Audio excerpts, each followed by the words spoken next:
আসসালামু আলাইকুম। তোমরা যারা ক্লাস 9 অথবা ক্লাস 10 অথবা এসএসসি পরীক্ষার্থী আছো, তোমাদের জন্য আজকে বেসিক্যালি এই ক্লাসটা। তো আমি এখন থেকে তোমাদের গণিত বইয়ের প্রত্যেকটা অধ্যায় নিয়ে প্রত্যেকটা অঙ্ক করে দেব। তো তারই ধারাবাহিকতায় আজকে অধ্যায় 9-এ আমরা ত্রিকোণমিতি শিখব। আমরা জানি ত্রিকোণমিতি থেকে প্রত্যেক পরীক্ষায় একটা না একটা প্রশ্ন আসে। বোর্ড পরীক্ষায় তো আসবে, তারপর টেস্ট পরীক্ষা, প্রি টেস্ট পরীক্ষা অথবা 9-এর বার্ষিক পরীক্ষা, সব পরীক্ষায় ত্রিকোণমিতি থেকে প্রশ্ন আসে। তো আমরা আজকে ত্রিকোণমিতি অধ্যায়ের বেসিক সম্পর্কে আলোচনা করি, তারপরে প্রত্যেকটা অঙ্ক হাতে ধরে করে দেব। দেখো, ত্রিকোণমিতি, ত্রি মানে তিন, কোণ মানে কোণ, মিতি মানে পরিমাপ।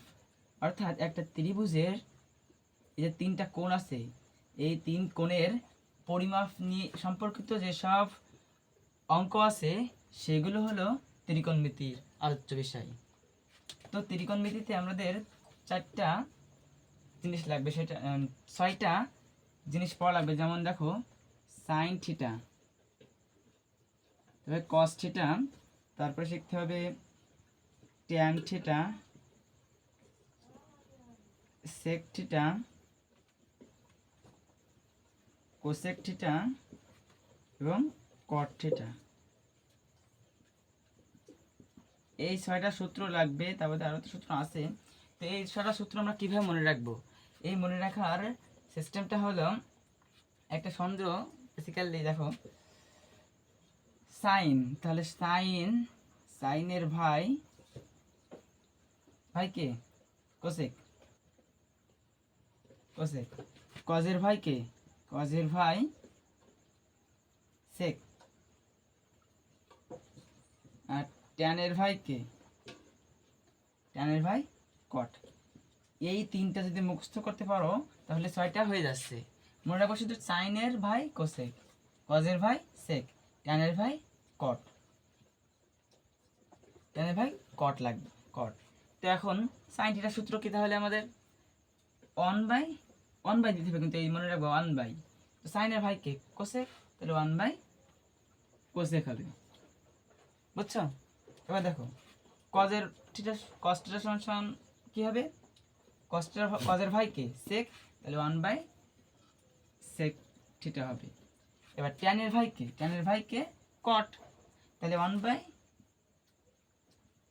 কট হবে। এবার সেকের ভাই কি? আমরা দেখছিলাম কজের ভাই যদি সেক হয় তাহলে সেকের ভাই কি? কজ, তাহলে 1/। কস থিটা। এবার কোসেক, কার ভাই কোসেক? সাইনের ভাই কোসেক, অর্থাৎ 1/। সাইন। এবার ট্যানের ভাই কট, মানে কটের ভাই ট্যান, তাহলে কট সমান কি হবে? 1/। Tan theta. এই 6টা মুখস্থ করতে হবে। তারপরে দেখো, এই যে কট আর এই ট্যান, এর আরও দুটো সূত্র আছে। যেমন দেখো, এই দুটো বড় বড় সূত্র, tan theta equal to sine theta divided by cos theta. এবার দেখো, আমরা দেখছিলাম কি ট্যানের ভাই কট, এখন ট্যানের মান যা হয়েছে কটের মানের উল্টোটা হবে। এর উল্টো কী হবে? Cos by sine. Cot theta সমান সমান cos theta by sine theta. এই কয়টা বেসিক্যালি আমাদের নিয়ম আছে।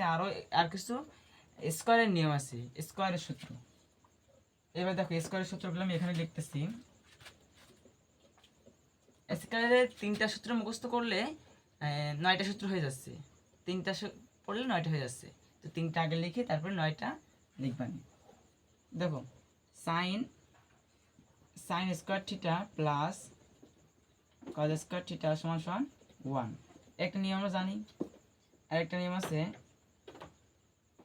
Sec square theta minus tan square theta সমান সমান 1। আরেকটা আছে cosec square theta minus cot square theta সমান সমান 1। এই 3টা যদি এখনই মুখস্থ করে নিতে পারো তাহলে এখান থেকে আমরা আরও এখানে 2টা, এখানে 2টা, এখানে 2টা, 6টা সূত্র বানাই নেব। দেখো, সাইন স্কোয়ার থিটা, এখন যদি বলো শুধু সাইন স্কোয়ার থিটার মান কি, তাহলে শুধু সাইন স্কোয়ার যদি এই জায়গায় রেখে দিই তাহলে কি 1টা এই কসটা ওই পাশে যাবে, কসের পাশে গেলে কী হবে? মাইনাস হয়ে যাবে, প্লাস আছে মাইনাস হয়ে যাবে, দেখো সমান সমান যদি পার হয়ে যায় তাহলে প্লাস মাইনাস হয়ে যায়, মাইনাস প্লাস হয়ে যায়, গুণ ভাগ হয়ে যায় এবং ভাগ গুণ হয়ে যায়, উল্টোটা হয়ে যায়। তাহলে এখানে প্লাস আছে, এবার গেলে minus minus cos square theta, এইটা বানাইলাম। এখন যদি আমার সাইন স্কোয়ার থিটার মান জিজ্ঞাসা করে তাহলে আমরা কজ স্কোয়ার থিটা আমি নিঃসন্দেহে বলতে পারি। এবার যদি বলে কজ স্কোয়ার থিটার মান কি, সাইন স্কোয়ার এবারে যাবে। তাহলে এখানে কজ স্কোয়ার লিখলাম, কজ স্কোয়ার থিটা সমান সমান এই 1 জায়গায় 1 দিলাম। সাইন স্কোয়ার এবারে গেলে কি হবে, প্লাস আছে, এর আগে মনে কিছু নাই, তার মানে মনে প্লাস আছে, প্লাস এবারে গেলে কি হবে, মাইনাস হবে, মাইনাস সাইন স্কোয়ার থিটা। বুঝছো?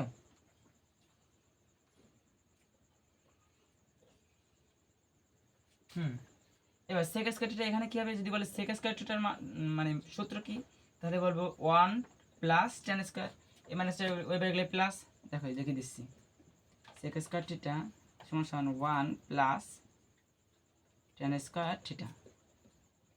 এবার যদি বলে tan স্কোয়ার থিটার সূত্র কি, tan স্কোয়ার থিটা, এই দেখো ট্যানটা মাইনাস আছে, ওইবার গেলে কি হবে প্লাস, সে প্লাস দিলাম, tan স্কোয়ার থিটা সমান সমান সেক স্কোয়ার লিখে দিলাম, সেক স্কোয়ার থিটা, এখানে কিন্তু ব্যতিক্রম, দেখো সেক স্কোয়ার থিটা প্লাস ছিল, এখানে এবার রাখলে কি হবে মাইনাস মাইনাস 1। এখানে এখান থেকে আর এক লাইন, এখানে যে লাইনটা আমি লিখতেছি দেখো, sec square theta minus tan square theta সমান সমান 1। এবার আমার ট্যানটা ওই পাশে নিয়ে যাবো, 1টা ওই পাশে নিয়ে আসবো, তো সেক স্কোয়ার থিটা লিখলাম, 1 এর আগে প্লাস, তাহলে এবার আসলে মাইনাস মাইনাস 1 সমান সমান ট্যানটা এবারে গেল tan স্কোয়ার থিটা, তাই না? এবার tan স্কোয়ার থিটা এবার আনলাম, এবার এগুলো এবার নিয়ে গেলাম, এবারে tan স্কোয়ার, এর পরের লাইন লিখছি এইটা, এই লাইনে লেখা লাগবে না, এই পরের লাইন লিখবো এইটা। তো ঠিক এখানে হচ্ছে একই রকমভাবে কোসেক স্কোয়ার থিটা সূত্র চাইলে সমান সমান 1 প্লাস কট স্কোয়ার থিটা। এবার যদি বলে কট স্কোয়ার থিটার সূত্র কি, কট স্কোয়ার থিটা সমান সমান cosec square minus 1, cosec square theta minus 1। Basically এই নিয়মটা আমাদের 9.1-এ লাগবে, আর 9.2-তে আরও কিছু সূত্র আছে, সেগুলো 9.2 যখন করাই তখন তার আগে শিখিয়ে দিবেন। তো 9.1-এ আমাদের এই কটা সূত্র লাগবে, এই কটা সূত্র আপাতত মুখস্থ করে নাও, তারপরে আমরা 6 দাগ থেকে শুরু করব। ঠিক আছে? আসসালামু আলাইকুম, ভালো থাকুন।